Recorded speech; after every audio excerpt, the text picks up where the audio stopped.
Hi, I'm Andy with Integrity Data Insights. Stay tuned for in-depth coverage of all past U.S. presidential inaugurations. Find out which political party is the most long-winded, which presidents gave the most negative addresses, and which common phrases are found at most inaugurations.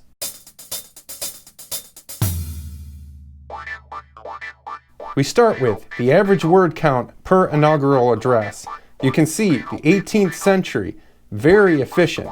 Not as many addresses were given during that time period, but the ones that were incredibly short on words.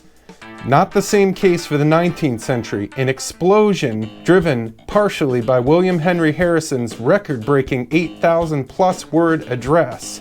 More on that coming up. You can see the 20th and 21st century declining word counts. Moving on to political party, you can see the Whig Party dominates the charts for average length of the address, followed by the Free Soil Party. Republicans are slightly more long-winded than the Democrats. Plotting the word count of all the past inaugural addresses, you can really see the outlier here of William Henry Harrison's address. Visit our dashboard linked below to read the full text from William Henry Harrison's record-breaking address, as well as any other of the past inaugural addresses. Here's a look at the number of words used for recent presidential inaugurations. Average word count used by Democrats is on the rise, while Republicans are using fewer words per inaugural address. The next part of our analysis focused on the content of the inaugural addresses. The key phrases referenced. Top of the charts, United States, followed by government, United States Congress, Constitution, and God.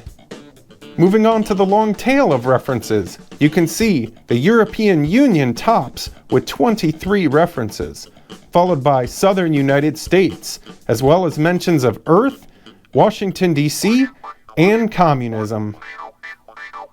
The next part of our analysis, we leveraged Microsoft's cognitive services to perform sentiment analysis on each inaugural address. You can see here by political party, Republicans and Democrats nearly deadlocked in the percentage of positive and negative sentiments delivered at their inaugural addresses, with the Republicans having a very slight 2-point advantage in positive percentage of sentiments delivered. So looking back at all past presidential inauguration addresses, James Madison tops the charts with 54% of his sentences being negative in sentiment, followed by Abraham Lincoln. More on that in just a moment. Andrew Jackson tops the charts with 62% of the sentences he delivered being positive in sentiment. Jimmy Carter was not far behind, just 2 percentage points off the mark. Focusing only on recent years, you can see Jimmy Carter still the pack leader, Donald Trump trailing by 9 percentage points, followed by Richard Nixon, George W. Bush, and George H.W. Bush in close following.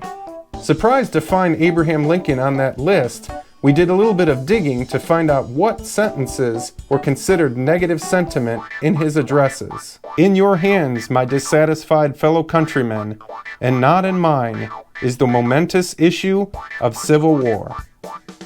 You can see more negative sentiments in his second term address as well.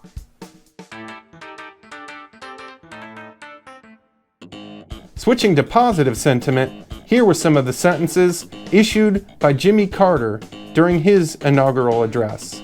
For myself and our nation, I want to thank my predecessor for all he has done to heal our land. You can view these insights for yourself by following the link below and interacting with our dashboard yourself.